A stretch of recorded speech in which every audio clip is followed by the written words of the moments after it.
A noite caía sobre a cidade como um manto de veludo escuro, e as luzes dos arranha-céus piscavam como estrelas aprisionadas no concreto, quando Eduardo Carvalho, um homem cujos bolsos eram tão profundos quanto vazio era seu coração, testemunhou algo que racharia as paredes de gelo ao redor de sua alma. Ali, naquela esquina onde o luxo beijava a miséria, onde limusines dividiam o asfalto com sonhos destroçados, uma mulher de roupas rasgadas e mãos trêmulas segurava uma nota de R$ 10 como se fosse um tesouro roubado dos céus.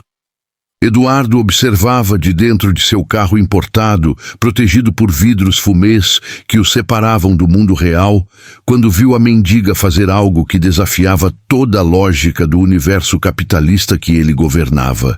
Ela entrou numa padaria, comprou pão e, em vez de devorar aquela comida com a fome de quem não come há dias, saiu distribuindo pedaço por pedaço para outras pessoas na rua, ficando ela mesma apenas com as migalhas. Naquele momento, algo antigo e esquecido se mexeu no peito de Eduardo. Talvez a lembrança de quem ele fora antes que o ouro enferrujasse sua humanidade.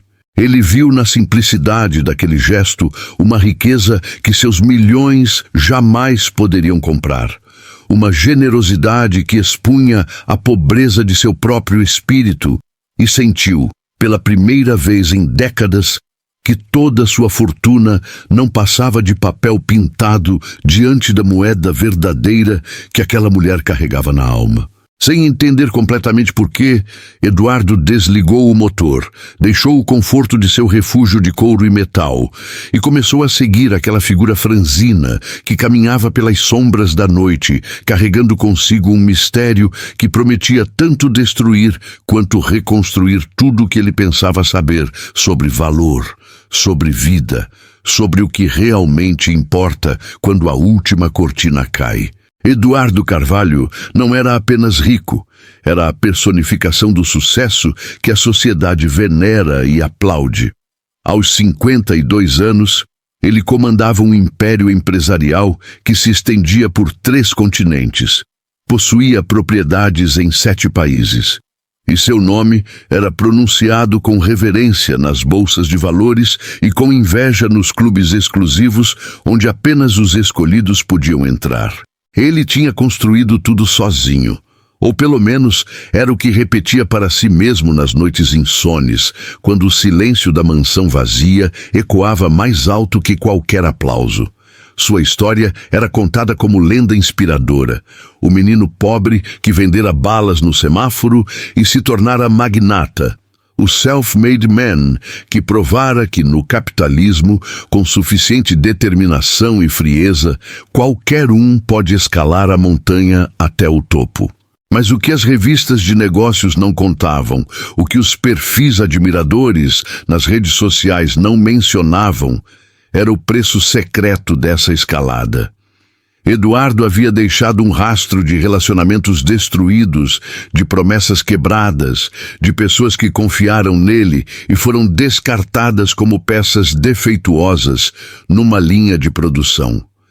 Seu primeiro sócio, aquele que acreditara nele quando ninguém mais acreditava, fora expulso da própria empresa que ajudara a afundar. Sua ex-esposa vivia em outro país, levando consigo a filha que ele mal conhecia, porque nos anos decisivos da construção do império, Eduardo escolhera reuniões em vez de recitais escolares, planilhas em vez de histórias de ninar, conquistas corporativas em vez de abraços de boa noite.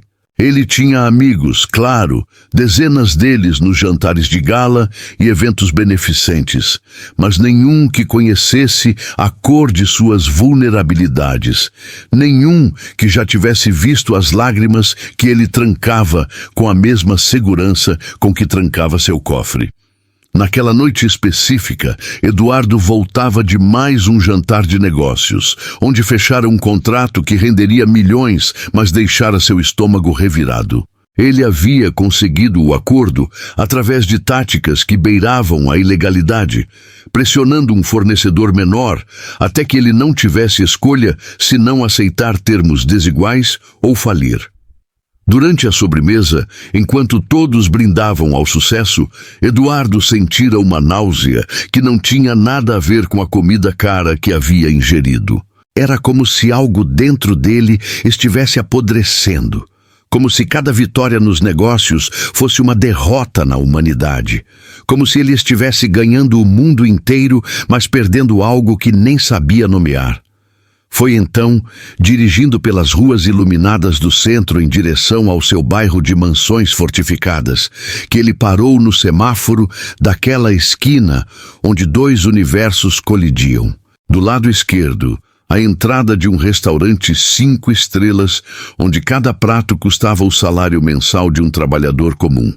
Do lado direito, pessoas em situação de rua se acomodavam para mais uma noite sob as marquises, cobertas com papelão e esperanças rasgadas. Eduardo olhava aquela cena todas as noites, mas nunca realmente via, da mesma forma que se olha para móveis ou postes de luz, objetos do cenário que não merecem atenção verdadeira. Mas naquela noite, seus olhos foram capturados por uma figura específica. Era uma mulher de idade indefinível. Podia ter 40 ou 60 anos, porque a rua tem o poder cruel de envelhecer as pessoas de formas que calendários não medem. Ela usava roupas que já tinham sido de outras pessoas, remendadas tantas vezes que era impossível saber qual era a cor original. Seus cabelos grisalhos estavam presos num coque irregular, e suas mãos, mesmo de longe, Eduardo podia ver que tremiam, não apenas pelo frio da noite que se anunciava, mas por algo mais profundo, talvez desnutrição, talvez doença, talvez apenas o peso de carregar um corpo que a vida havia maltratado demais. Mas não foi a aparência dela que capturou Eduardo, foi o que ela segurava. Uma nota de R$10, vincada e gasta, que ela olhava com uma expressão que Eduardo reconheceu, porque a vira em seu próprio rosto quando, aos 12 anos, conseguira suas primeiras moedas vendendo balas. Era a expressão de quem acabara de conquistar não apenas dinheiro, mas dignidade, possibilidade, um breve alívio da corrente infinita de necessidades que nunca cessa quando se vive na margem. Alguém devia ter dado aquele dinheiro a ela, algum transeunte de coração momentaneamente amolecido, e agora ela segurava aquele papel como se fosse uma chave para um reino secreto. Eduardo observou, quase sem respirar, esperando para ver o que ela faria. Conhecia bem a matemática da sobrevivência, porque um dia vivera nela. R$10 podiam significar uma refeição completa, ou remédios básicos, ou a passagem de ônibus para procurar trabalho, ou até mesmo, se a pessoa fosse suficientemente estratégica, a compra de algo para revender e multiplicar aqueles míseros 10 em 15, em 20. Sua mente de empresário já estava calculando as opções, esperando que ela fizesse a escolha racional, a escolha de autopreservação que ele teria feito, que qualquer pessoa sensata faria. Foi então que ela se levantou com dificuldade, apoiando-se primeiro no joelho, depois na parede, como se cada movimento custasse um esforço monumental, e começou a caminhar. Eduardo observou, intrigado, enquanto ela se dirigia a uma padaria modesta do outro lado da rua.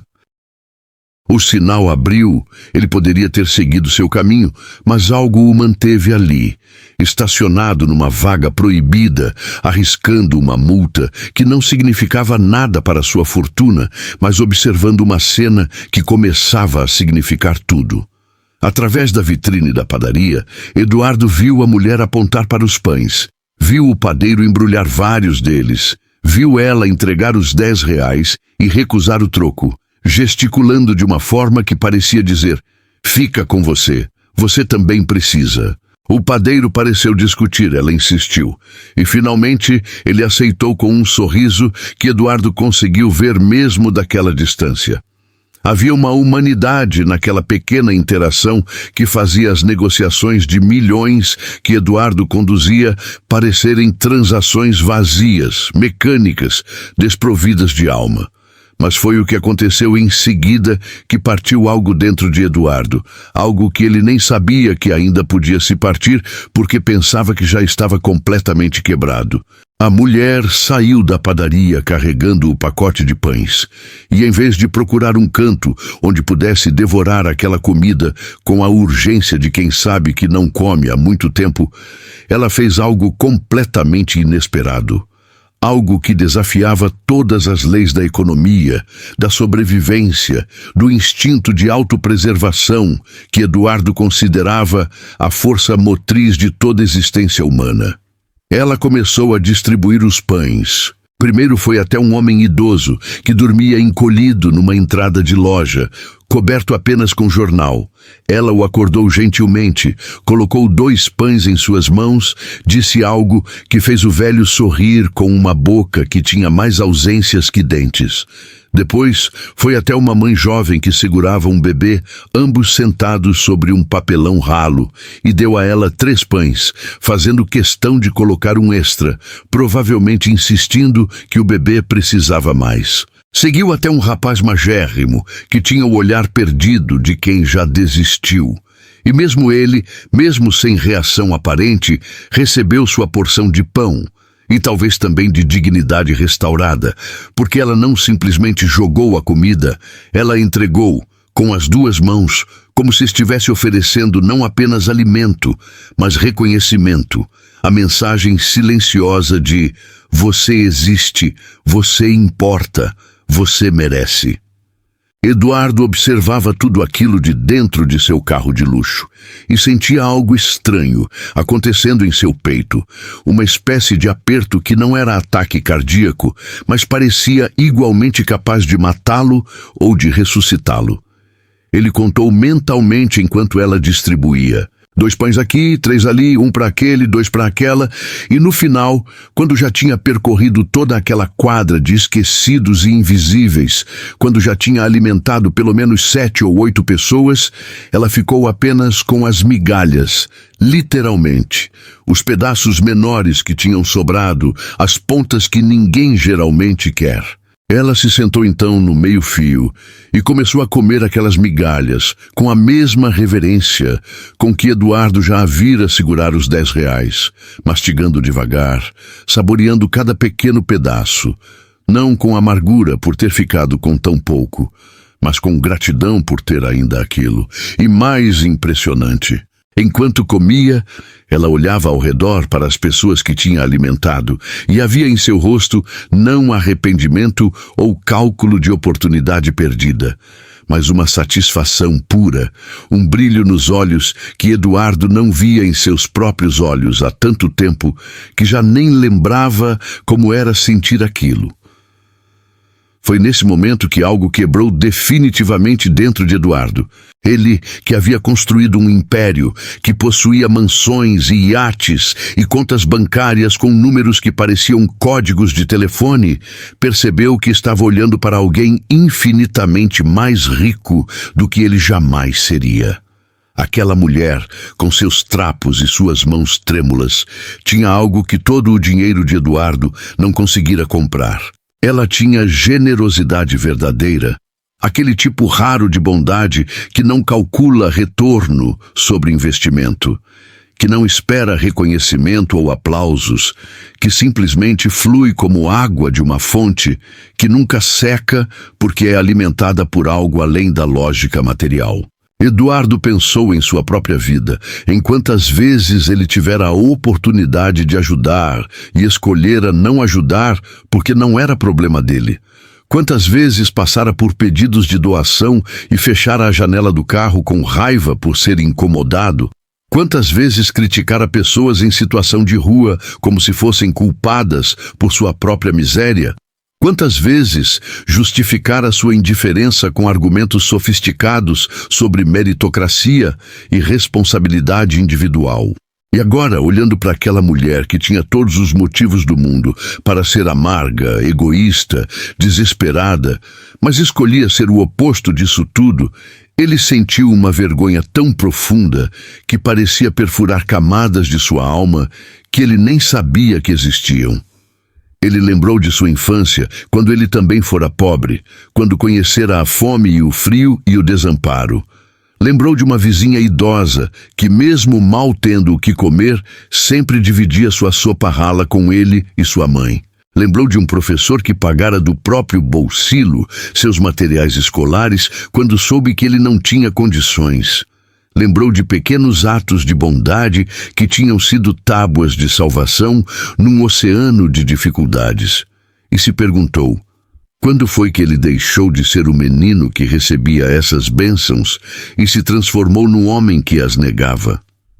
Quando exatamente a subida ao sucesso se transformou numa descida à desumanidade? Lágrimas começaram a se formar nos olhos de Eduardo, e ele lutou contra elas com o mesmo vigor com que sempre lutara contra qualquer manifestação de fraqueza. Mas elas eram insistentes, essas lágrimas, porque eram velhas, estavam acumuladas há décadas, represadas atrás de uma parede de cinismo e racionalidade forçada. Eram lágrimas por tudo que ele havia perdido no caminho para ganhar tudo. Lágrimas pela filha, que o chamava pelo nome em vez de pai.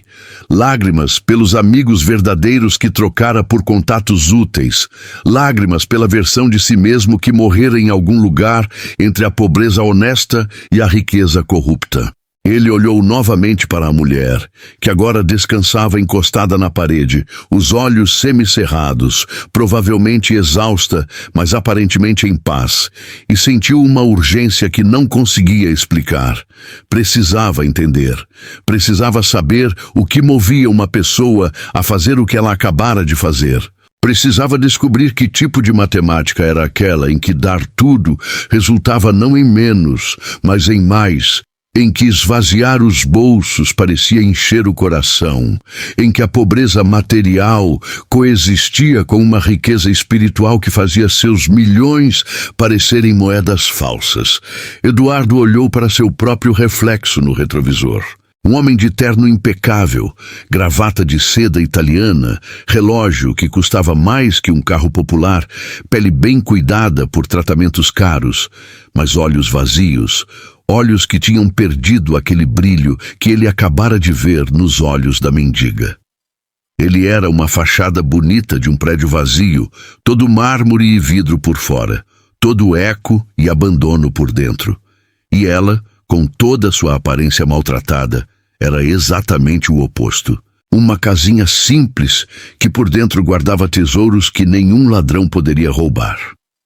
Sem pensar completamente nas consequências, movido por um impulso que vinha de uma parte dele que pensava estar morta, Eduardo desligou o motor do carro.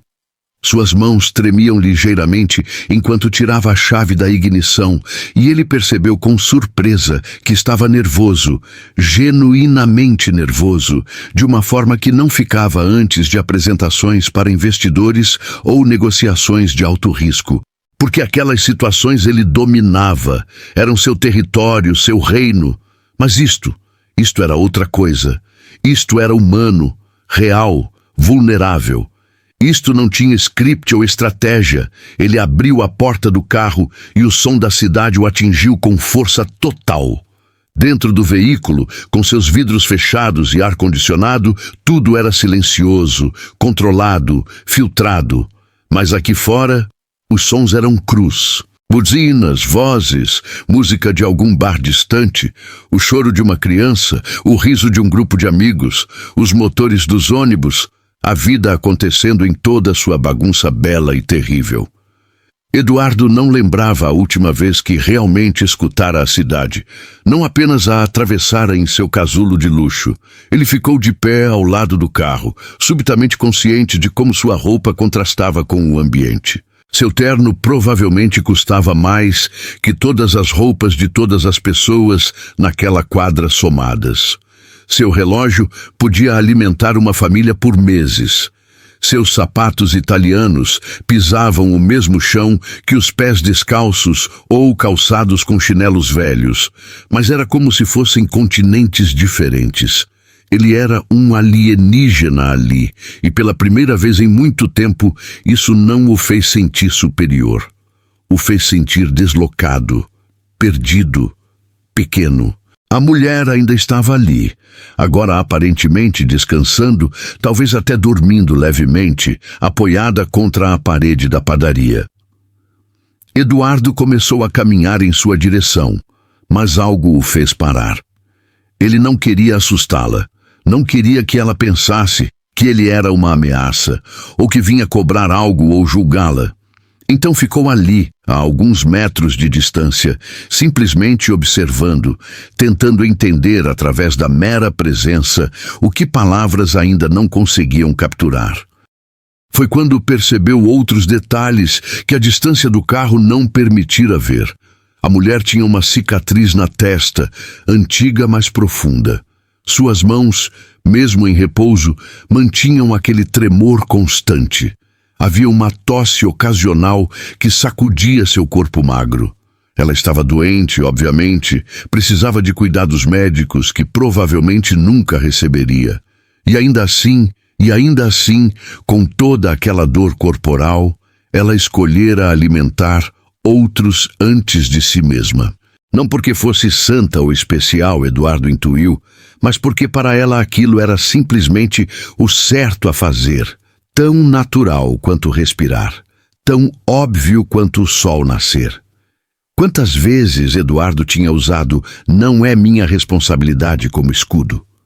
Quantas vezes tinha racionalizado sua indiferença com argumentos sobre impostos já pagos ou instituições que deveriam resolver esses problemas? Quantas vezes tinha olhado para o sofrimento alheio e pensado, eles que se virem, da mesma forma como ele mesmo tivera que se virar. Mas olhando agora para aquela mulher, ele percebia a falácia cruel desse pensamento. Porque se virar não significava nunca ter recebido ajuda, significava ter recebido ajuda e escolhido depois não retribuí-la ao mundo. Ele tinha se virado sim, mas com a ajuda de dezenas de pessoas pelo caminho, e em vez de pagar essa dívida adiante, ele a negara, fingindo que fora tudo mérito exclusivamente seu. Um grupo de jovens passou correndo pela calçada, rindo alto, cheios daquela energia indomável da juventude. A mulher abriu os olhos com o barulho, sobressaltada, a reação instintiva de quem precisa estar sempre alerta, porque na rua não há segurança verdadeira. Mas quando viu que eram apenas jovens brincando, ela relaxou novamente e até esboçou um pequeno sorriso, como se compartilhasse da alegria deles, mesmo à distância, mesmo sem ser incluída. Eduardo ficou impressionado com aquilo.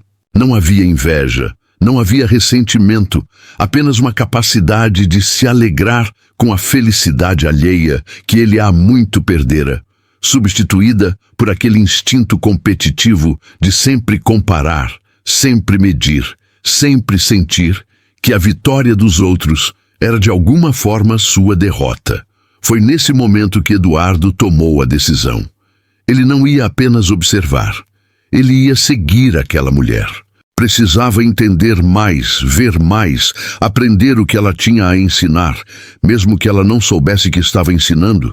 Tinha que descobrir de onde vinha aquela força para ser generosa, quando tudo conspirava para que se fosse egoísta, aquela coragem para continuar humana, quando a vida a tratara de forma tão desumana, aquele manancial de amor que continuava fluindo, mesmo quando o mundo só lhe dera razões para secar.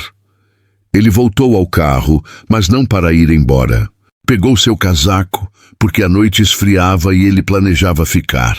Trancou o veículo, sabendo que provavelmente estaria ali por horas. Talvez pela noite toda. Não tinha certeza do que estava fazendo.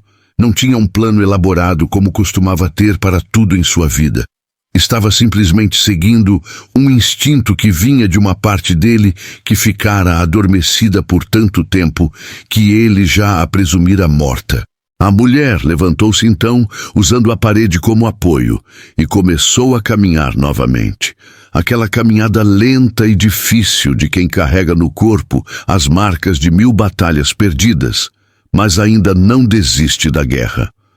Eduardo esperou alguns segundos e então a seguiu, mantendo distância suficiente para não ser notado, mas próximo o bastante para não perdê-la de vista. Ele, o perseguidor de negócios, o caçador de oportunidades, o predador corporativo, agora seguia uma mendiga pelas ruas escuras da cidade e pela primeira vez em décadas sentia que estava no caminho certo, mesmo sem saber para onde esse caminho levava.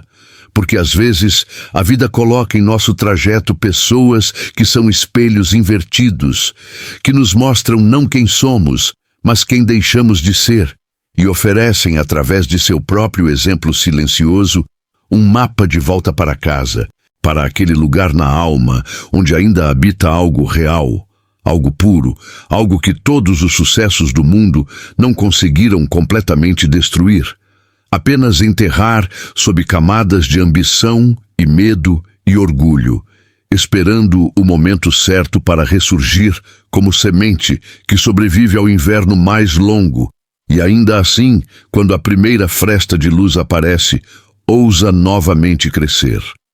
Durante 3 dias, Eduardo seguiu os passos daquela mulher como um detetive obcecado por um caso impossível, e a cada esquina, a cada gesto, a cada pequeno milagre que testemunhava, as certezas de sua vida blindada desmoronavam como castelos de areia diante da maré. Ele a viu acordar antes do sol, quando a cidade ainda dormia seu sono de concreto, e começar sua rotina de recolher latinhas pelas ruas, não com pressa ou desespero, mas com a dignidade de quem realiza um trabalho sagrado.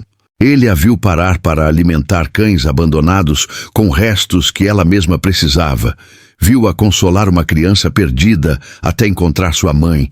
Viu-a dividir o pouco que conseguia com aqueles que tinham ainda menos, como se a escassez não fosse razão para fechar o coração, mas exatamente o contrário, uma convocação para abri-lo ainda mais. Eduardo, sempre racional e calculista, não conseguia entender a matemática daquele amor que se multiplicava quanto mais era dividido. Aquela riqueza que crescia exatamente quando era doada. Uma tarde, escondido atrás de uma banca de jornal, ele a viu encontrar uma carteira repleta de dinheiro no chão e seu coração acelerou. Certamente ela pegaria para si, afinal, quem julgaria uma mendiga por isso? Mas não. Com dificuldade, caminhando quarteirões e quarteirões com suas pernas cansadas, ela procurou o dono até encontrá-lo, devolvendo cada centavo, recusando qualquer recompensa além de um sorriso e um "Deus te abençoe". Naquela noite, Eduardo voltou para sua mansão de 20 quartos e se sentiu o homem mais pobre do mundo, sozinho em meio ao mármore frio e aos quadros caros que não tinham alma, percebendo que havia passado décadas acumulando coisas enquanto aquela mulher acumulava luz. O primeiro dia começou quando o despertador de Eduardo tocou às 5 da manhã, como sempre tocava, programado para arrancar dele aquelas horas extras que transformava em dinheiro. Mas pela primeira vez em anos, Eduardo não o desligou para mergulhar imediatamente em seus rituais de produtividade, checando mercados internacionais e respondendo e-mails que não podiam esperar o nascer do sol. Desta vez, ele se levantou com um propósito diferente, uma missão que não tinha nada a ver com lucro ou perda, com ações ou investimentos, com conquistas que pudessem ser medidas em números e depositadas em contas bancárias. Ele se vestiu simplesmente, deixando de lado os ternos impecáveis e escolhendo roupas comuns, quase anônimas, porque pela primeira vez queria ser invisível, queria observar sem ser notado, queria aprender sem que sua presença alterasse a lição. Quando chegou à região onde tinha visto a mulher na noite anterior, a cidade ainda era uma pintura em tons de cinza, aquela hora ambígua, onde a noite ainda não terminou completamente, mas o dia já anuncia sua chegada inevitável. As ruas estavam desertas, exceto pelos trabalhadores noturnos voltando para casa com os olhos cansados e pelos primeiros a iniciar o turno da manhã, carregando consigo aquela resignação silenciosa de quem acorda antes do próprio corpo estar pronto. Eduardo estacionou longe, numa rua lateral, e caminhou até encontrar um ponto de observação discreto, atrás de uma banca de jornal que ainda não havia aberto, de onde podia ver a marquise onde a mulher havia passado a noite. Ela já estava acordada. Eduardo ficou impressionado com isso, porque o sol ainda nem havia aparecido completamente no horizonte, e ela já estava de pé, dobrando cuidadosamente os papelões que lhe serviam de colchão, organizando seu pequeno espaço com uma meticulosidade que contrastava brutalmente com a desorganização que a vida lhe impusera. Ela não simplesmente se levantava e saía, como Eduardo esperava. Ela tratava aquele pedaço de calçada como se fosse seu lar, com respeito, com cuidado, empilhando os papelões num canto, varrendo com as mãos os pequenos detritos, como se mantivesse limpa não apenas a área, mas também sua dignidade. Depois, ela foi até uma torneira pública no final da quadra, uma daquelas antigas que ainda existem em algumas partes da cidade. Vestígios de uma época onde a água era considerada bem comum e não mercadoria. Ali, ela lavou o rosto, as mãos, molhou os cabelos e os penteou com os dedos, tentando trazer alguma ordem àqueles fios grisalhos que insistiam em se rebelar. Eduardo observava fascinado essa rotina matinal, porque havia algo de profundamente humano nela, algo que ecoava os rituais de qualquer pessoa ao acordar, só que sem as comodidades que ele tomava como absolutamente garantidas. Ela não tinha espelho, mas usava o reflexo na vitrine de uma loja fechada. Não tinha escova de dentes, mas esfregava os dedos nos dentes, tentando manter alguma higiene.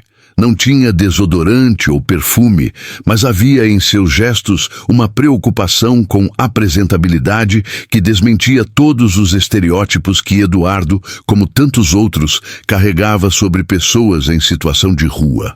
Quando ela começou sua caminhada, Eduardo a seguiu mantendo distância segura. Ela carregava 2 sacos plásticos grandes, daqueles de supermercado, já gastos e remendados com nós para tapar os buracos. E então começou o trabalho. Ela ia de lixeira em lixeira, de canto em canto, procurando latinhas de alumínio, garrafas plásticas, papelão, qualquer coisa que pudesse ser reciclada e transformada em alguns poucos reais. Mas o que impressionou Eduardo não foi apenas o trabalho em si, foi a forma como ela o fazia. Não havia desespero em seus movimentos. Não havia a pressa frenética de quem cata porque precisa competir com outros catadores ou porque precisa juntar o máximo possível antes que as ruas se encham.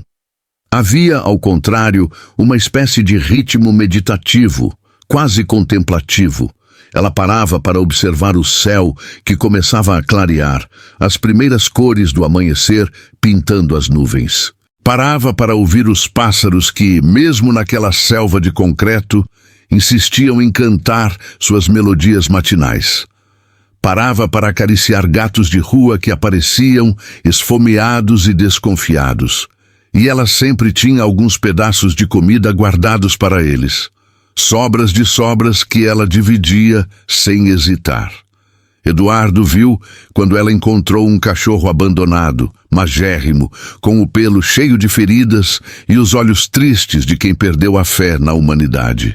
A mulher se ajoelhou ao lado do animal, falou com ele em tom suave e tirou de seu saco não uma latinha para reciclar, mas um pedaço de pão que claramente havia guardado para si mesma. Ela ofereceu ao cachorro que comeu com a voracidade da fome, e ela sorriu vendo o animal comer, como se aquela alegria canina fosse recompensa suficiente pelo sacrifício de sua própria refeição. Eduardo sentiu algo se contrair em seu peito. Ele tinha 3 cães de raça pura em sua mansão, cachorros que comiam ração premium, importada, que tinham veterinário particular, que dormiam em caminhas mais confortáveis que o colchão de papelão daquela mulher. Mas quando foi a última vez que ele mesmo tinha alimentado seus cães? Quando foi a última vez que tinha passado tempo com eles, além de alguns tapinhas distraídos na cabeça enquanto atendia ligações? Ele pagava uma equipe inteira para cuidar deles, mas era cuidado mesmo ou apenas manutenção? Eles eram companheiros ou apenas mais uma propriedade, mais um símbolo de status, mais uma coisa que ele possuía, mas não realmente tinha? As horas foram passando e Eduardo continuava seguindo cada vez mais absorto naquela jornada silenciosa. Ele viu quando a mulher encontrou uma criança, não deveria ter mais que 5 ou 6 anos, chorando em frente a uma loja ainda fechada. A criança estava perdida, chamava pela mãe com aquele desespero puro que só crianças pequenas conseguem expressar. A mulher se aproximou devagar, se ajoelhou para ficar na altura da criança. Falou com ela em tons tranquilizadores. Eduardo não conseguia ouvir o que diziam, mas podia ver a criança gradualmente se acalmando, ainda soluçando, mas não mais em pânico.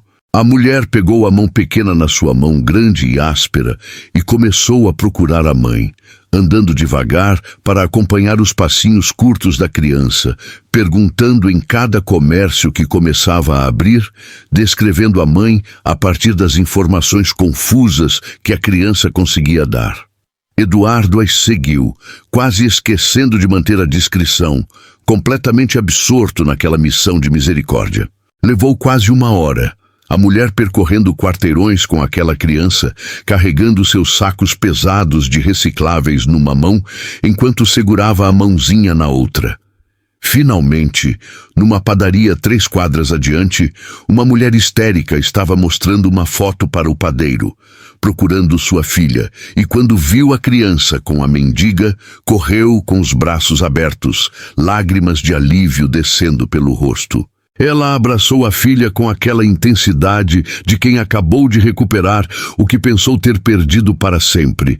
E então se virou para a mendiga, tentando dar dinheiro, tentando de alguma forma retribuir aquilo que não tinha preço. Mas a mulher recusou. Eduardo viu claramente, ela fez um gesto negativo com a cabeça, disse algo que fez a mãe chorar ainda mais, desta vez não de desespero, mas de gratidão. A mendiga simplesmente acariciou a cabeça da criança uma última vez, pegou seus sacos de recicláveis e continuou seu caminho, como se tivesse apenas feito o que qualquer ser humano decente faria. Nada de extraordinário, nada que merecesse recompensa ou reconhecimento. Eduardo ficou ali parado, temporariamente paralisado pelo peso daquela cena. Quantas vezes ele tinha passado reto por situações onde poderia ajudar porque estava com pressa, porque tinha coisas mais importantes para fazer, porque simplesmente não queria se envolver? Quantas crianças perdidas ele poderia ter ajudado a encontrar suas mães? Quantos pedidos de socorro silenciosos ele ignorou porque estava ocupado demais, construindo seu império de indiferença? O dia foi avançando e a observação de Eduardo se aprofundava. Ele viu quando a mulher juntou dinheiro suficiente com os recicláveis e foi a um mercadinho, onde comprou não uma refeição farta para si, mas pequenas porções que podia dividir. Arroz, feijão, alguns legumes quase passados que o mercadinho vendia com desconto. E então ela cozinhou. Numa latinha velha que usava como pequeno fogão improvisado, usando gravetos e papelão como combustível, ela preparou uma refeição simples. Eduardo observou aquilo escondido do outro lado da rua, protegido atrás de um carro estacionado, e pensou em todos os jantares de gala que frequentava, com pratos cujos nomes ele mal conseguia pronunciar, preparados por chefes renomados, servidos em porcelana cara. E não conseguia lembrar quando, em meio a toda aquela sofisticação, tinha realmente saboreado uma refeição, quando tinha comido com gratidão verdadeira e não apenas com a distração de quem cumpre uma obrigação social. Mas o mais incrível veio depois. Quando a comida ficou pronta, a mulher não comeu sozinha. Ela chamou outras pessoas em situação de rua que estavam por perto. Fez questão de servir cada uma delas primeiro, e só depois que todos tinham comido, só depois que não havia mais ninguém com fome imediata ao seu redor, ela comeu o que sobrou. E comeu, dando graças. Eduardo podia ver seus lábios se movendo em alguma oração silenciosa, agradecendo por aquilo que para qualquer observador externo pareceria insuficiente, inadequado, indigno, mas que para ela era suficiente, era digno, era um presente a ser celebrado. Eduardo sentiu lágrimas queimando seus olhos e lutou contra elas com toda a força que tinha. Homens como ele não choravam. Ele havia aprendido isso muito cedo. Chorar era fraqueza, era vulnerabilidade, era dar ao mundo uma arma para usá-lo contra você. Mas aquelas lágrimas eram insistentes, eram velhas, vinham de um lugar profundo, onde ele enterrara tudo que era humano demais, sensível demais, real demais para sobreviver no mundo brutal dos negócios que escolhera conquistar. O segundo dia foi ainda mais revelador. Eduardo chegou ainda mais cedo, determinado a não perder nenhum momento daquela educação estranha que estava recebendo nas ruas. Ele viu a mulher acordar, repetir seus rituais matinais de dignidade defendida com unhas e dentes contra todas as forças que conspiravam para roubá-la. E então viu algo que o deixou completamente perplexo. A mulher tinha um caderninho pequeno, gasto, que guardava cuidadosamente num bolso interno de seu casaco rasgado, e ela escrevia nele. Eduardo não conseguia ver o que escrevia, mas podia ver a concentração em seu rosto, a forma como segurava o pedacinho de lápis com cuidado, como se cada palavra escrita fosse importante, como se mesmo sem casa, sem comida garantida, sem segurança alguma, ela ainda precisasse registrar pensamentos, memórias, talvez sonhos. Aquilo desarmou completamente Eduardo. Ele nunca tinha pensado em pessoas em situação de rua como tendo vida interior, como tendo histórias, sonhos, complexidades. Elas eram, em sua mente limitada e preconceituosa, apenas figuras de fundo no cenário urbano, problemas sociais ambulantes, estatísticas deprimentes, mas aquela mulher escrevia, pensava, tinha um mundo interior tão rico quanto o de qualquer pessoa, talvez até mais rico porque havia sido forjado no fogo de adversidades que a maioria nunca enfrentaria. Ele se perguntou o que ela escrevia. Poesia, memórias, orações, sonhos de um futuro diferente ou lembranças de um passado melhor. Durante o segundo dia, Eduardo testemunhou mais atos de generosidade impossível. Viu quando a mulher encontrou um jovem viciado, claramente em crise de abstinência, tremendo e suando num beco.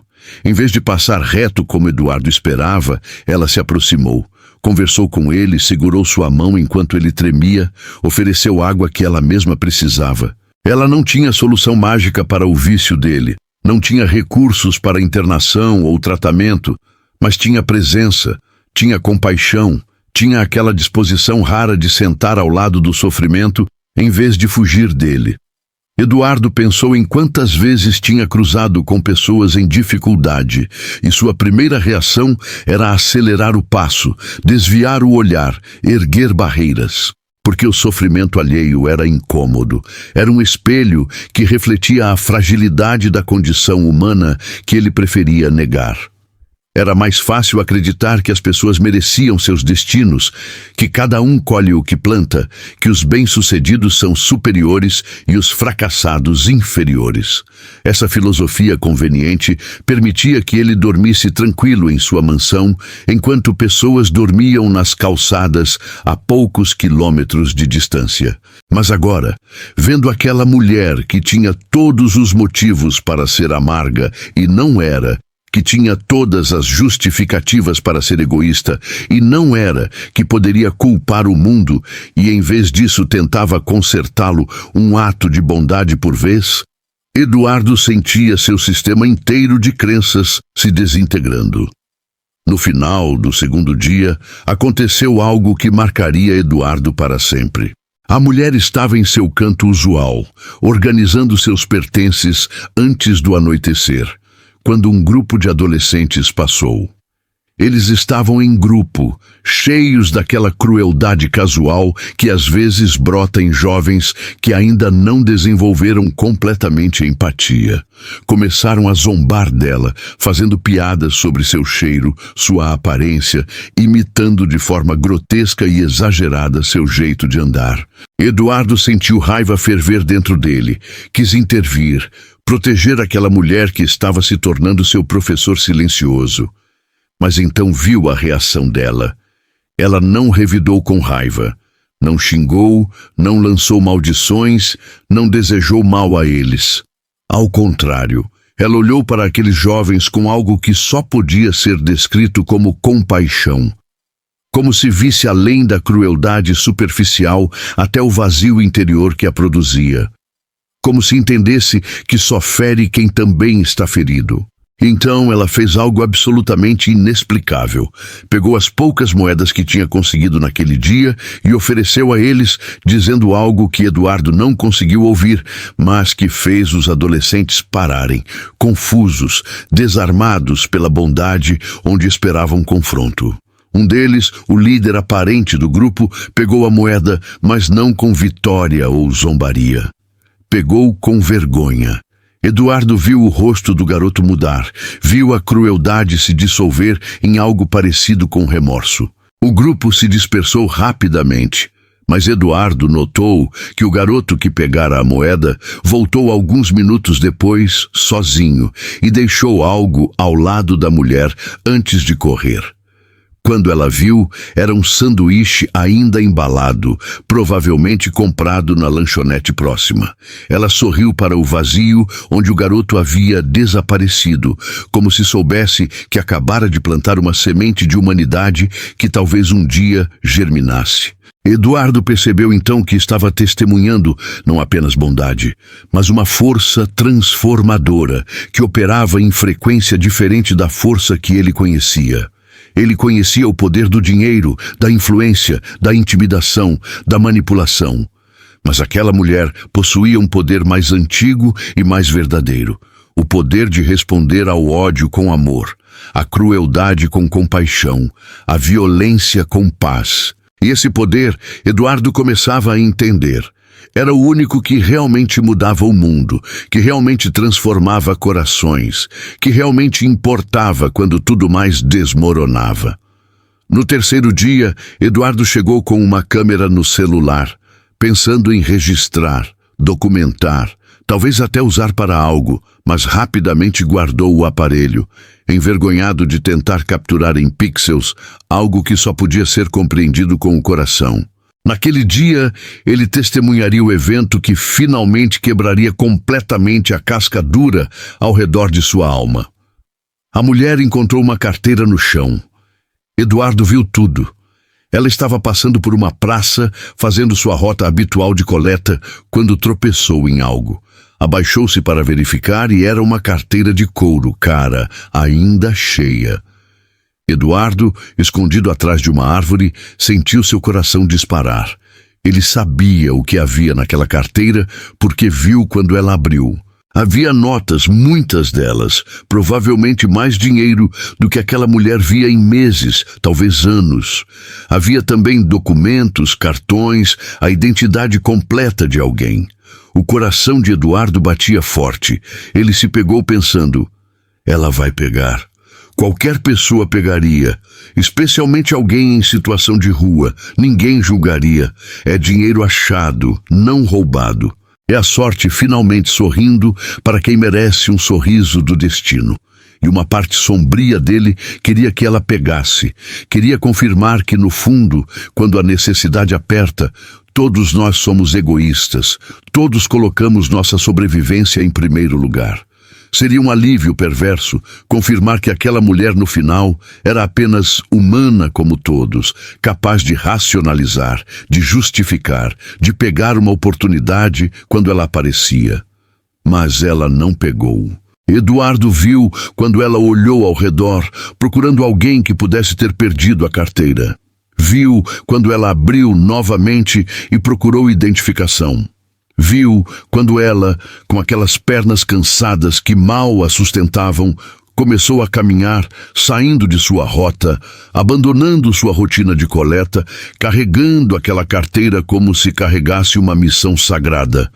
Ela perguntou a pessoas na rua, mostrou a carteira, tentou descobrir onde morava o dono. Ninguém sabia, ou ninguém se importava o suficiente para ajudar. Eduardo a seguiu durante horas naquela busca. Ela atravessou a cidade, literalmente atravessou, caminhando quilômetros sob o sol quente, parando ocasionalmente para descansar, porque seu corpo não aguentava, mas sempre retomando a jornada. Ela encontrou o endereço nos documentos da carteira e foi até lá. Era um prédio de classe média alta, com porteiro e interfone. Ela explicou a situação, o porteiro a olhou com desconfiança óbvia, mas finalmente chamou o morador. Eduardo observou de longe quando um homem de meia idade desceu, claramente irritado por ter sido incomodado. Viu o rosto do homem mudar de irritação para surpresa quando reconheceu sua carteira. Viu quando o homem abriu a carteira, verificou o conteúdo e então tirou algumas notas para dar à mulher como recompensa. Mas ela recusou. Eduardo não podia ouvir o que diziam, mas viu claramente. Ela não queria dinheiro. O homem insistiu. Pareceu até ficar ofendido pela recusa, como se sua recompensa financeira fosse rejeitada. Mas ela apenas sorriu. Disse algo que Eduardo mais tarde imaginaria ter sido Deus te abençoe ou algo assim, e se virou para ir embora. O homem ficou ali parado, segurando o dinheiro no ar, completamente desconcertado. E Eduardo, observando tudo aquilo, sentiu algo dentro dele não apenas quebrar, mas explodir. Porque naquele momento ele entendeu tudo. Aquela mulher não era estúpida ou ingênua por recusar o dinheiro. Ela era livre de uma forma que Eduardo, com todos seus milhões, jamais fora.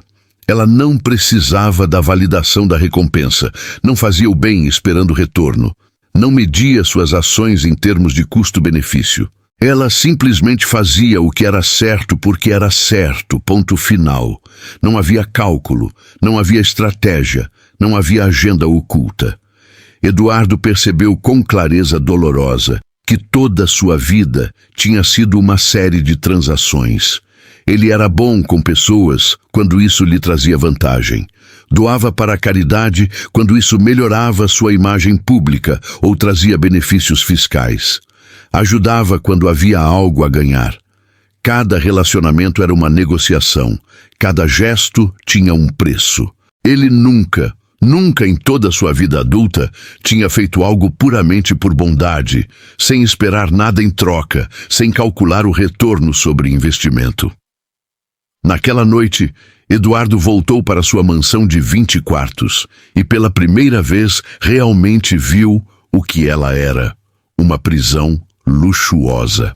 Ele andou pelos cômodos imensos, seus passos ecoando no mármore italiano, passando por quadros de artistas famosos, cujos nomes ele sabia, mas cujas obras nunca realmente olhara, por móveis de design que eram mais obras de arte que lugares para sentar.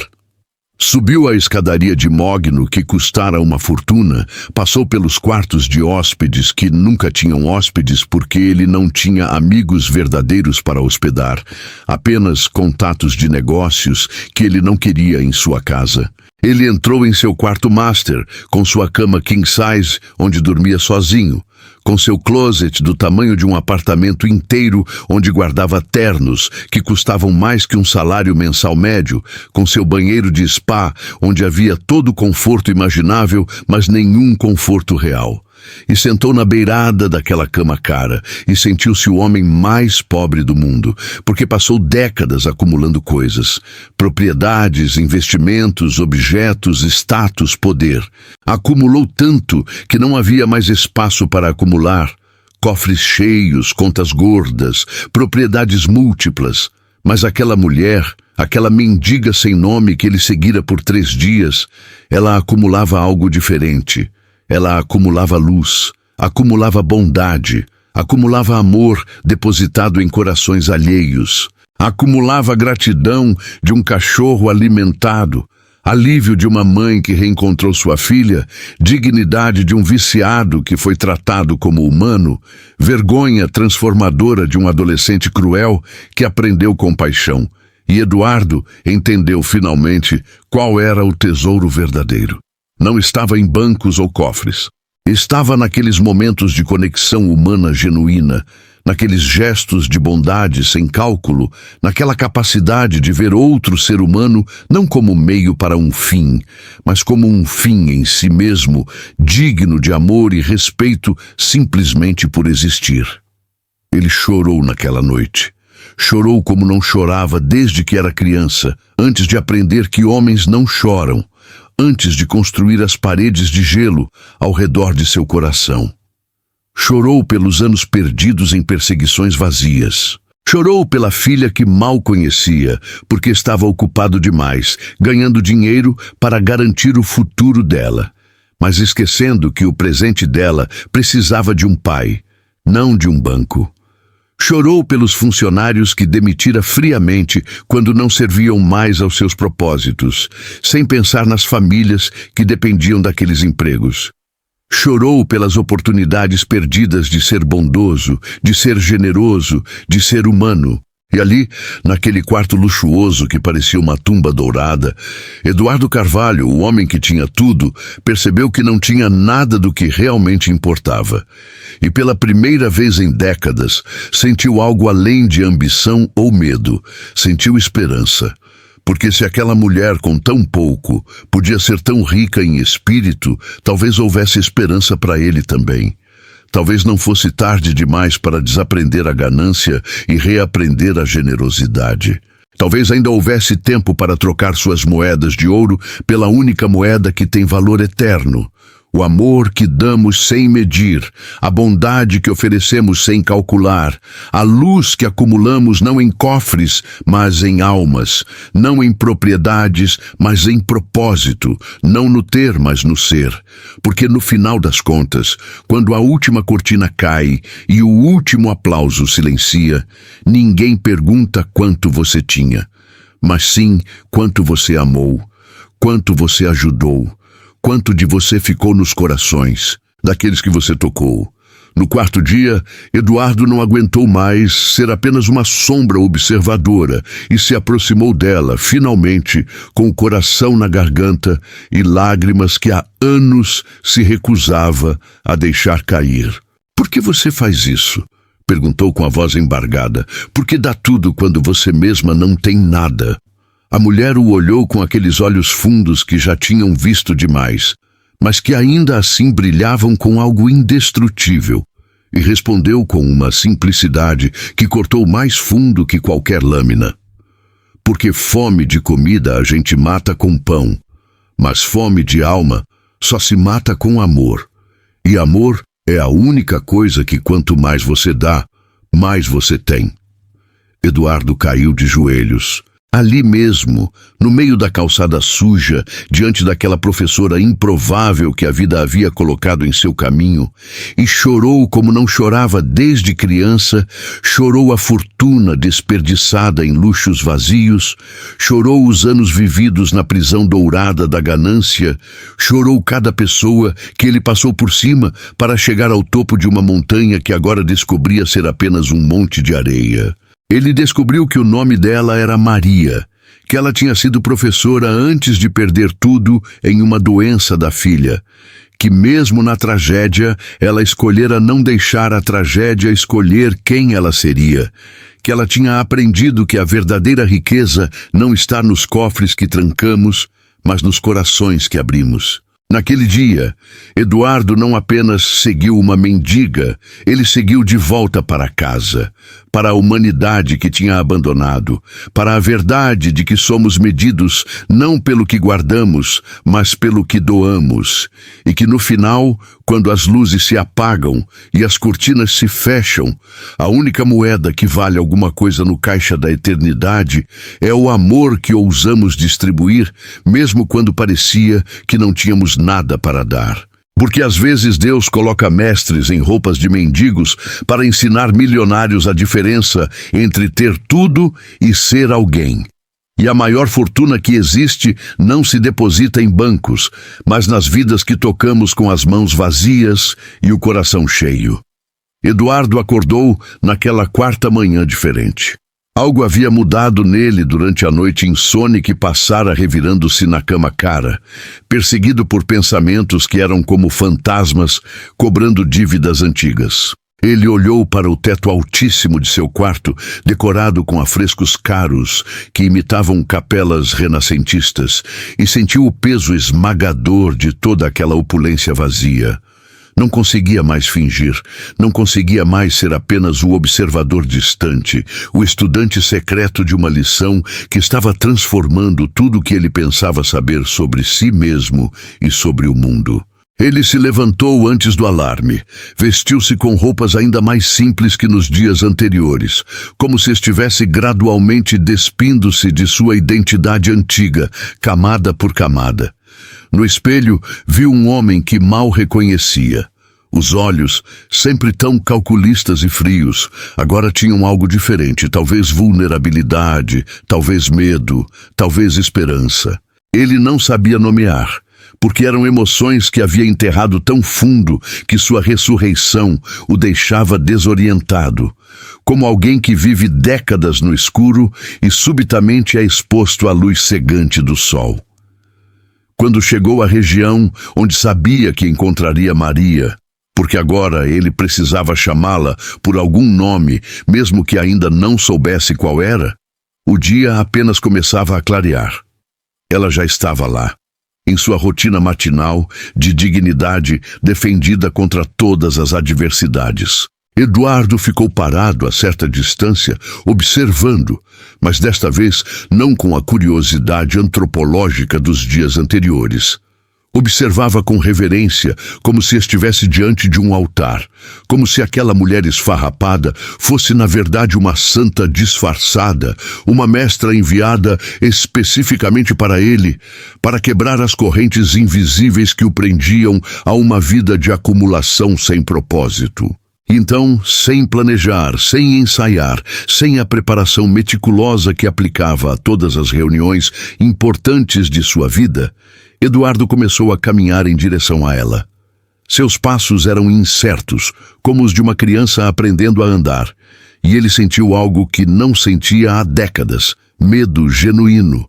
Não o medo estratégico dos negócios, aquela apreensão calculada diante de riscos financeiros, mas o medo humano, cru, de estar prestes a se expor verdadeiramente, de tirar a máscara que usava há tanto tempo que já havia esquecido o rosto que escondia embaixo dela.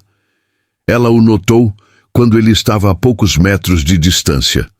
Seus olhos fundos, marcados pelas intempéries de uma vida ao relento, encontraram os dele. E naquele olhar, Eduardo não viu desconfiança ou medo, como esperava. Não viu a hostilidade que uma pessoa em situação de rua poderia justificadamente ter ao ser abordada por um estranho. Viu apenas uma serenidade profunda, uma aceitação tranquila de sua aproximação. Como se ela de alguma forma já soubesse que este momento chegaria, como se tivesse sentido sua presença seguindo-a pelos últimos dias e simplesmente aguardado pacientemente até que ele estivesse pronto para se revelar. Eduardo parou a 1 metro dela. Sua boca abriu e fechou várias vezes, as palavras cuidadosamente construídas em sua mente durante a caminhada, agora dispersas como fumaça ao vento. Ele, que comandava reuniões com dezenas de executivos, que negociava contratos de milhões com a eloquência de um diplomata experiente, que tinha o dom da persuasão afiado como instrumento de poder, agora se via mudo diante daquela mulher que não tinha nada, exceto tudo o que realmente importava. Finalmente, com a voz embargada por emoções que se recusava a deixar fluir há anos, Eduardo conseguiu articular as palavras que queimavam em sua garganta. "Por que você faz isso?"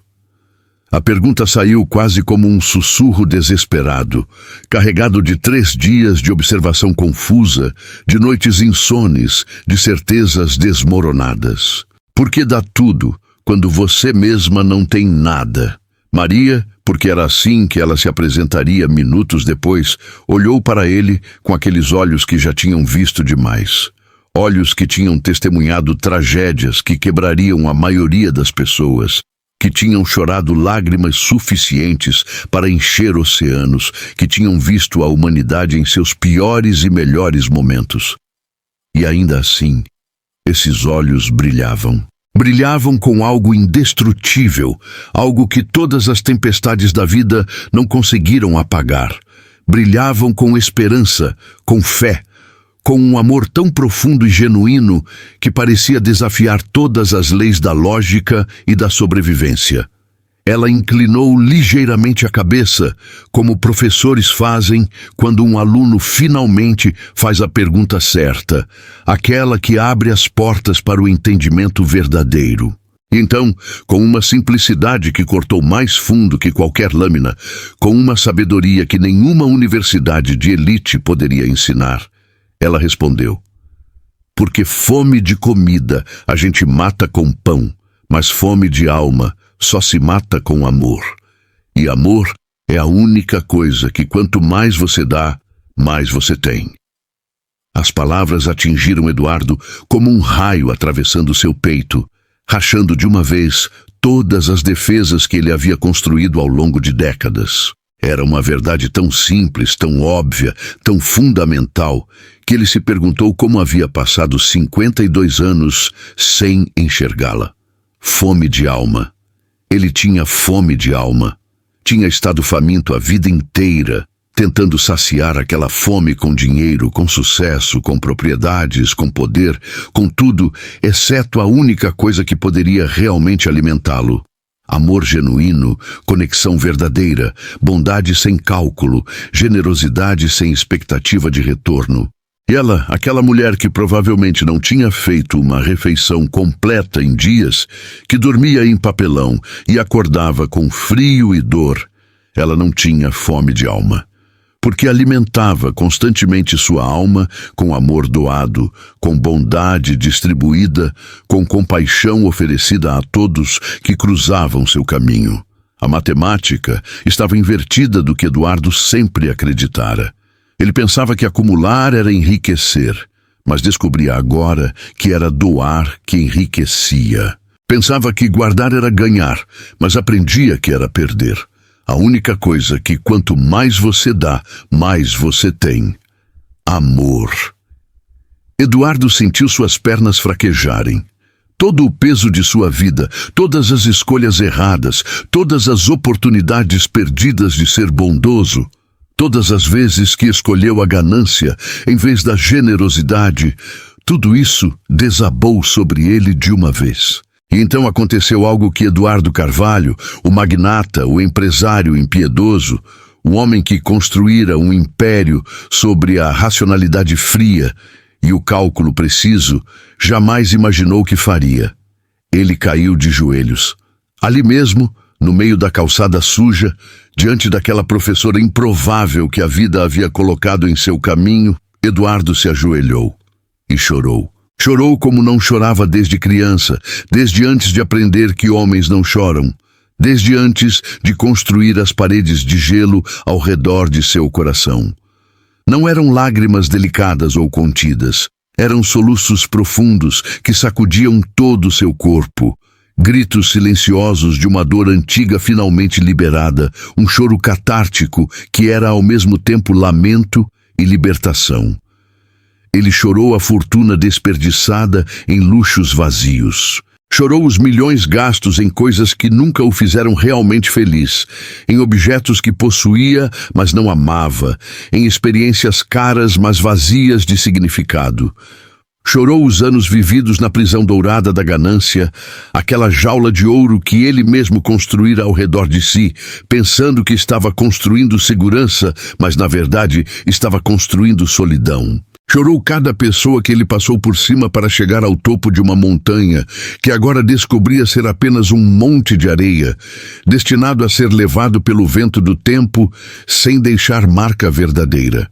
Chorou o sócio traído, aquele que acreditara nele e fora recompensado com expulsão e deslealdade. Chorou a esposa que amara e afastara com sua obsessão pelo trabalho, com sua incapacidade de estar presente, mesmo quando estava fisicamente presente. Chorou a filha que crescera sem pai, que aprendera a não esperar por ele nas apresentações escolares, nos aniversários, nos momentos importantes que nunca voltam. Chorou os funcionários demitidos friamente, cujas vidas foram destroçadas por suas decisões baseadas apenas em números e lucros, sem pensar nas famílias que dependiam daqueles empregos, nas crianças que ficariam sem o necessário, nos sonhos que seriam adiados ou abandonados. Chorou cada mendigo que ignorara, cada pedido de ajuda que fingira não ouvir, cada oportunidade de bondade que desperdiçara, porque estava ocupado demais construindo seu império de egoísmo. Chorou o menino que ele fora, aquele garoto pobre que vendia balas no semáforo e sonhava não apenas com riqueza, mas com fazer diferença, com ajudar outros como ele, com ser prova de que sucesso não precisa custar a alma. Chorou por ter traído aquele menino, por ter transformado seus sonhos puros em ambições corruptas, por ter esquecido de onde veio assim que chegou onde queria. Maria não disse nada durante esse choro. Ela apenas ficou ali, em pé, presença silenciosa, mas poderosa. Em algum momento, ela colocou sua mão no ombro dele, aquela mão áspera e trêmula, marcada pelo trabalho duro e pelas intempéries. E aquele toque simples teve mais poder de cura que anos de terapia, cara, jamais teriam. Porque era um toque sem julgamento, sem expectativa, sem condição. Era simplesmente humano reconhecendo humano, dor reconhecendo dor, alma tocando alma. Pessoas passavam pela calçada, algumas olhavam curiosas, outras desviavam o olhar com desconforto, algumas tiravam celulares para filmar aquela cena estranha de um homem claramente abastado, ajoelhado, chorando diante de uma mendiga. Mas nem Eduardo nem Maria prestavam atenção. Aquele momento existia numa bolha fora do tempo e do espaço, num território sagrado onde verdades antigas finalmente encontravam ouvidos prontos para escutar. Quando Eduardo finalmente conseguiu controlar os soluços o suficiente para falar, sua voz saiu raspada, quebrada, completamente diferente da voz firme e autoritária que usava em reuniões de negócios. Eu não sei como voltei a ser isto. Ele sussurrou, gesticulando vagamente para si mesmo, como se estivesse se referindo não a seu corpo físico, mas a algo mais profundo, mais essencial. Eu queria ser bom. Quando era criança, eu jurava que se conseguisse ter sucesso, eu ajudaria outros. Mas em algum lugar do caminho, eu me perdi. Maria se abaixou devagar, com dificuldade, até ficar na mesma altura que ele, ajoelhada também na calçada suja. Seus joelhos deveriam doer, Eduardo pensou, naquela idade e com a falta de cuidados médicos, mas ela não mostrava desconforto. Apenas olhava para ele com aqueles olhos que tinham compaixão em vez de julgamento, compreensão em vez de condenação. A gente nunca se perde de um jeito que não possa se encontrar de novo, ela disse suavemente. O caminho de volta para casa sempre existe. Às vezes, só precisa de alguém para segurar uma lanterna na escuridão. Ela sorriu, e naquele sorriso, Eduardo viu uma beleza que transcendia completamente a aparência física. Era a beleza da bondade genuína, da sabedoria conquistada através do sofrimento, da força forjada na adversidade. "Qual é o seu nome?" Eduardo perguntou, percebendo de repente que havia seguido essa mulher por 3 dias sem sequer saber como chamá-la, tratando-a mais como objeto de estudo que como pessoa. A desumanização que ele praticara era chocante em retrospecto. "Maria", ela respondeu, "Maria das Dores Silva. Minha mãe disse que me deu esse nome porque nasci em dia de Nossa Senhora das Dores, mas acho que ela tinha uma premonição, porque as dores me encontraram cedo e nunca mais saíram do meu caminho." Ela riu, mas não era uma risada amarga. Era quase afetuosa, como se falasse de uma velha conhecida com quem aprendera a conviver. Maria, Eduardo repetiu, testando o nome, dando-lhe o peso de realidade que deveria ter dado desde o início. Eu sou Eduardo. Eduardo Carvalho. Ele disse seu nome completo, aquele nome que abria portas e intimidava pessoas. Mas aqui, ajoelhado numa calçada suja diante daquela mulher, seu nome não tinha poder nenhum. Era apenas um nome, identidade básica, igualando-o a qualquer outro ser humano. Eu sei quem você é, Maria disse gentilmente. Reconheci seu rosto dos jornais. Você é aquele empresário rico, sempre nas capas de revistas. Ela pausou e então acrescentou algo que perfurou fundo. E pelo seu rosto, vi que não é feliz. Dinheiro não compra isso, não é? Eduardo balançou a cabeça, incapaz de falar por um momento. Ela o tinha visto, realmente visto, de uma forma que ninguém na sua vida de luxo fazia. Todos olhavam para sua riqueza, seu poder, seu sucesso. Ninguém olhava para sua infelicidade, sua solidão, sua fome de alma. Mas Maria, em poucos minutos de conversa, tinha visto direto através de todas as fachadas, direto ao coração da questão. Como você consegue? Eduardo perguntou, a voz ainda trêmula. Como consegue ser tão boa, tão generosa, quando a vida foi tão cruel com você? Por que não está amarga? Por que não odeia o mundo? Por que continua dando quando o mundo só tirou de você? Maria ficou em silêncio por um longo momento, como se estivesse organizando pensamentos complexos em palavras simples. Finalmente, ela começou a falar, e Eduardo escutou como se sua vida dependesse de cada palavra, porque, de certa forma, dependia. Eu não sempre fui assim, ela começou. Teve um tempo em que eu tinha tudo. Não tudo como você tem, mas tudo que importava para mim. Eu era professora, ensinava crianças do ensino fundamental. Amava meu trabalho, via naqueles pequenos rostos o futuro do mundo. Tinha um marido bom, que me amava e me fazia rir. E tinha uma filha, minha Ana Clara, a luz da minha vida, a razão pela qual eu acordava sorrindo toda manhã. Sua voz tremeu levemente ao mencionar a filha, e Eduardo viu uma sombra de dor atravessar seu rosto, dor tão profunda que ele quase podia sentir o peso dela. Ana tinha 8 anos quando começou a ficar doente. Primeiro foram sintomas pequenos, cansaço, febre ocasional, mas foi piorando. Os médicos demoraram para diagnosticar. Quando finalmente descobriram, era leucemia, já avançada. Maria parou, respirou fundo, como se precisasse de força para continuar. Vendemos tudo para o tratamento, a casa, o carro, as economias que guardávamos para o futuro. Meu marido trabalhava 3 empregos. Eu dei aulas particulares à noite, depois de trabalhar o dia inteiro. Fizemos tudo que estava ao nosso alcance e além.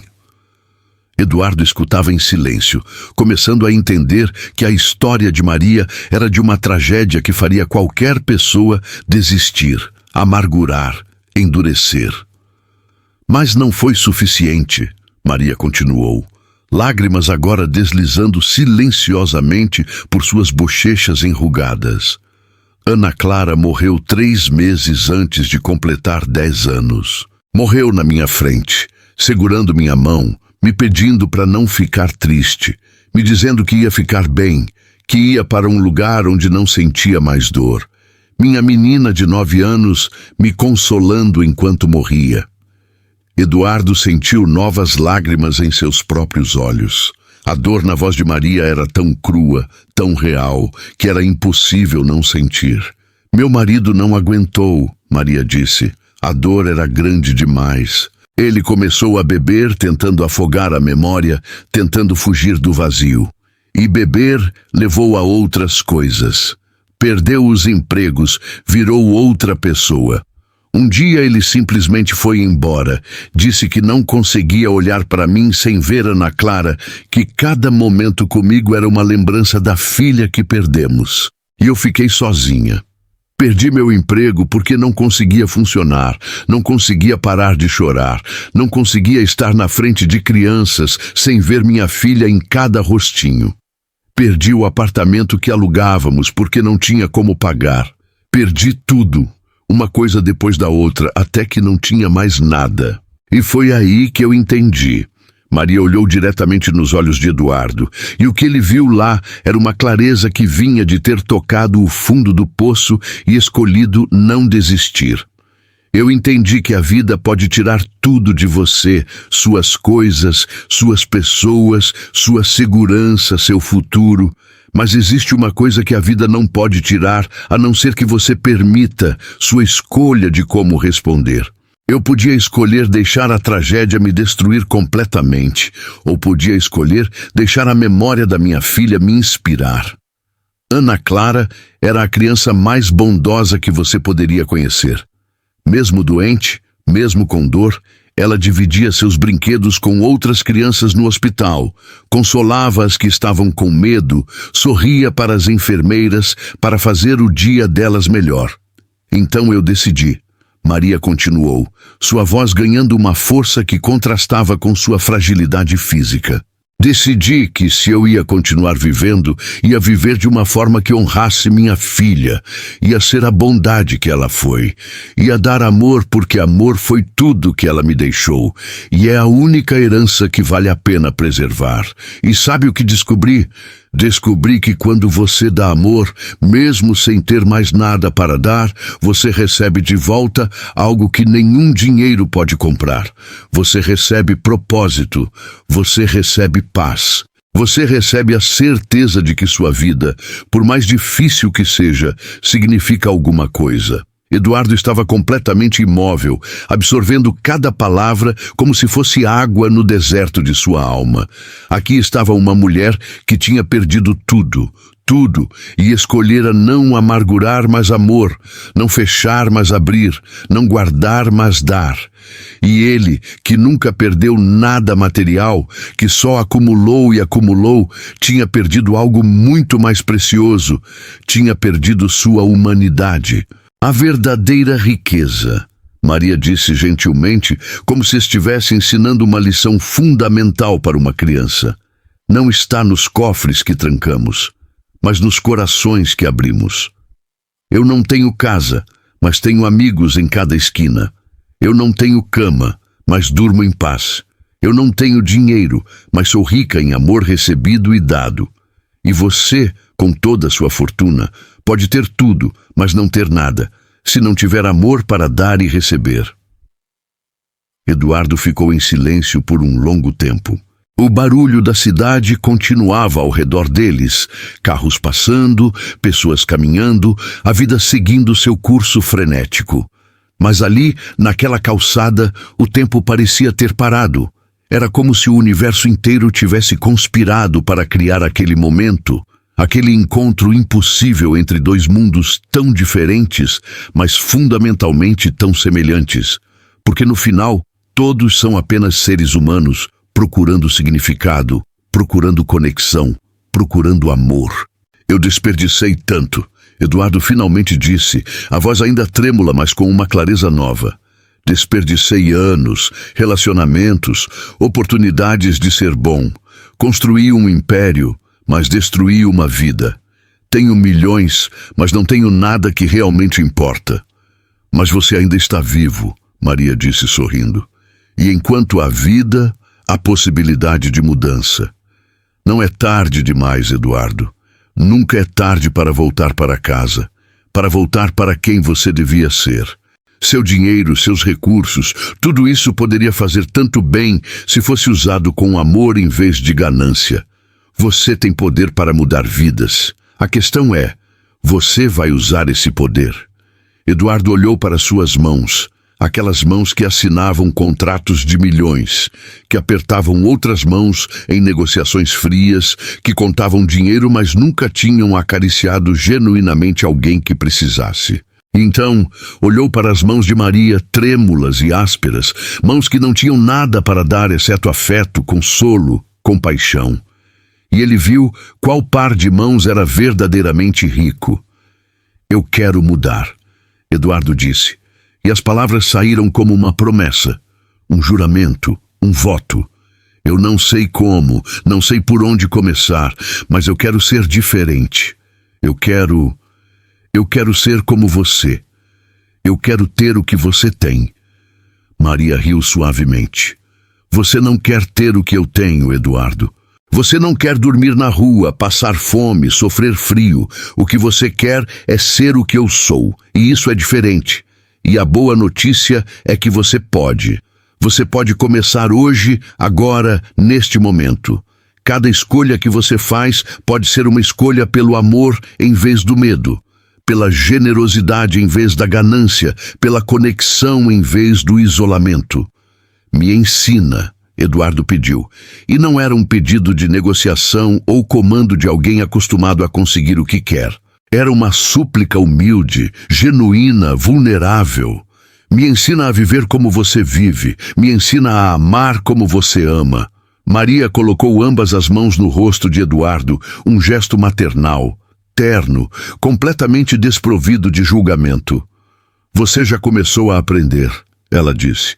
Você passou 3 dias me seguindo, observando, tentando entender. Você poderia ter passado esses 3 dias fazendo mais dinheiro, fechando mais negócios, acumulando mais coisas. Mas escolheu passar aqui, aprendendo o que realmente importa. Isso já é o começo.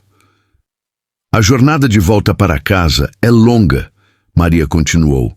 Você vai ter que desfazer muito do que construiu. Vai ter que reconstruir pontes que queimou.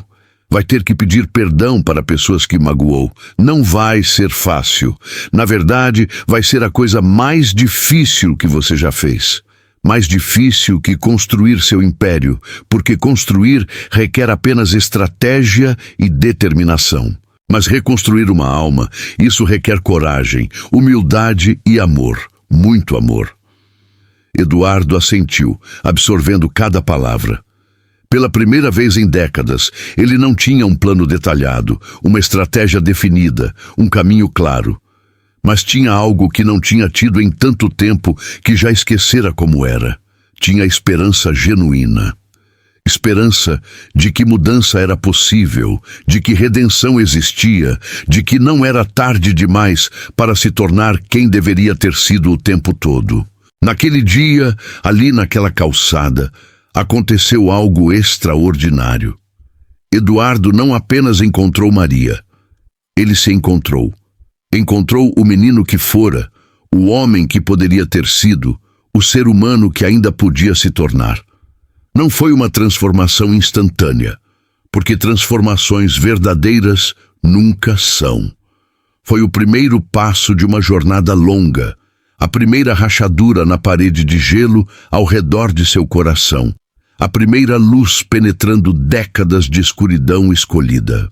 Eduardo não apenas seguiu uma mendiga por 4 dias, ele seguiu de volta para casa, para a humanidade que tinha abandonado, para a verdade de que somos medidos não pelo que guardamos, mas pelo que doamos, não pelo que acumulamos, mas pelo que compartilhamos, não pelo que possuímos, mas pelo que somos. E no final, quando as luzes se apagam e as cortinas se fecham, quando os últimos aplausos silenciam e os últimos números são contabilizados, a única moeda que vale alguma coisa no caixa da eternidade é o amor que ousamos distribuir, mesmo quando parecia que não tínhamos nada para dar.